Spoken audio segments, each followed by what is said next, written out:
Showing mga mema ko, kumusta nga po kayo? Welcome back po dito sa aking YouTube channel. For today's video ay pag-uusapan po natin si Papa application. Since nga po bago itong channel ko, so gagawa po ulit ako ng another mga video tutorial para po kay Papa application. And ang topic po natin ngayon, tungkol po ito sa mga bawal gawin during po na nagla-live tayo or during po na nagtatasking tayo dito sa loob ng application. And disclaimer lang po, ang video na ito ay para lang po doon sa mga newbies na wala pang idea kung ano po yung mga bawal nang sa ganun ay hindi nga po masayang yung mga rewards dito. Especially na nga po sa mga bagong register talaga or new host dito sa loob ng application. Pero syempre, bago nga po tayo mag-start sa video, make sure po muna na nakasubscribe ka, naka-hit all the bell button ka para ma-notify ka every time na may bago akong video na i-upload.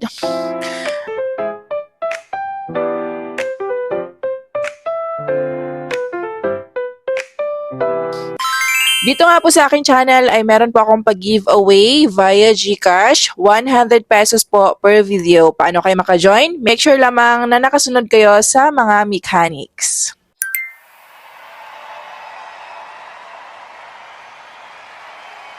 Sa mga wala pang Popo application, available po yung ating app link sa may pinned comment or sa may description below. Alam nyo ba na pinaka-importante po ang alamin nyo kung ano yung mga bawal nang sa ganun ay maiwasan yung gawin during po sa inyong mga tasking. So dito nga po, ang pinakaunang bawal na gawin kapag nagla-live tayo is itong merong minor or mga bata po na dumadaan sa inyong solo live. So mga mema ko, kapag kayo ay nakaschedule na nga po sa pagla-live, iwasan nyo po yung lugar na ayan, madaming mga bata o yung mga anak nyo na dadaan-daan doon, or else doon kayo mag-solo live or mag-task sa inyong kwarto. Yung wala po talagang bata o di kaya mag-live po kayo nang tulog na po yung mga anak nyo.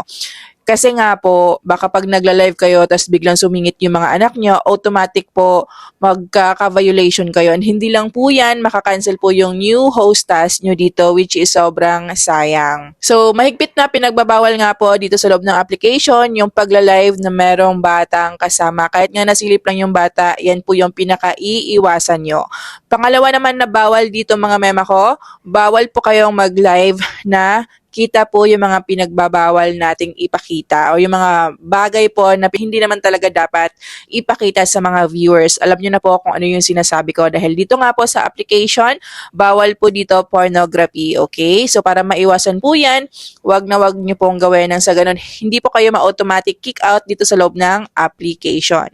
Next naman na bawal dito mga mema ko, bawal po tayong naka-solo live task ng nakahiga. Kasi nga naman, nasa trabaho tayo or naka-on duty tayo dito. So wala po kayong nakikitang naka-duty ng nakahiga. Kapag nakikita po ng amo nyo yan, syempre magagalit po sila. Same lang po yan dito sa loob ng application.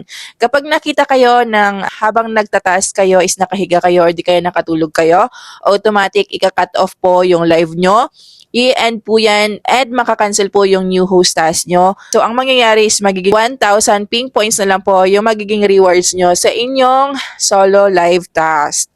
Next naman mga mema ko is itong madilim nga po yung background natin. Huwag na huwag po kayong mag-task mga mema ko kung wala kayong ilaw, kung wala kayong maayos na background. Kasi nga, malaking impact din po yan sa mga viewers natin. Dapat nga po mag-live kayo ng nakaayos. Ayan, mas okay din po yan para kahakot kayo ng viewers, gifters, hindi natin alam. So, mas okay talaga na mag-live kayo ng maganda kayo, nakaayos kayo.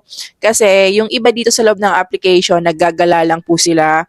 Lalo na yung mga ibang lahi dito, yung mga gifters dito, mga givers dito, yung mga gambler na gustong magbigay lang ng mga gift. Ayan, yung sobrang umaapaw na yung mga pera nila. Paikot-ikot lang yan sila sa loob ng application. Then, kapag na-tsempuhan ka, so nagustuhan nila yung aura mo, magsasend yan sila ng mga gift. Paano kung hindi ka nakaayos, mukha kang pinatay dyan sa inyong solo live task. Syempre, sino bang gaganahang magbigay? Okay? So, malaking bagay din po na maganda yung background natin. So, and syempre, mas okay din po na nakaayos tayo habang nagla-live. Yan lang po muna yung mabibigay ko sa inyo sa video na ito na mga bawal. Yung mga nabanggit ko kanina, yan po yung pinaka wag na wag yung subukang gawin habang nagla-live kayo nang sa ganun is hindi nga po masayang yung mga tasking nyo dito sa loob ng application. Kasi nga naman, di ba, kapag bagong host tayo or new register tayo dito sa loob ng application, after pong ma-approve yung ating face verification or yung ating tinatawag na authentication sa account natin, dyan po nag-uumpisa yung ating new host task, which is meron tayong 10,000 ping points na rewards sa isang oras. Kung new host tayo, 2 oras po yung solo task natin, kaya naman 20,000 ping points po yung makukuha nating rewards sa solo lamang. Hindi pa kasama dyan yung crown seat task. Okay? Paano kung nag-live kayo dyan tapos ginawa nyo yung mga bawal na hindi nyo pala alam? Automatic, magiging 1,000 ping points po yung rewards nyo sa solo. Kaya naman, newbies, yung mga wala pang idea, kung wala kayong agency, ayan, maghanap kayo ng agency. Pwede kaya manood kayo ng mga tutorial, madami po dito sa YouTube na nag-guide sa inyo. So ayan, kung kayo nga po ay mga Popo Live application user and naghahanap kayo ng murang mabibilhan na coins, meron akong sobrang highly recommended po na platform sa inyo na kung saan dito ay nagbebenta po sila ng sobrang mura lamang. Ito ay walang iba kundi si KukuDP. Sila ay open po 24 hours and sobrang bilis lamang po ng kanilang transaction. Sobrang tagal ko na po dito sa kanilang platform. Proven and tested ko na talaga yung shop nila. Sobrang legit. Paano nga ba kayo makakapunta sa kanilang shop?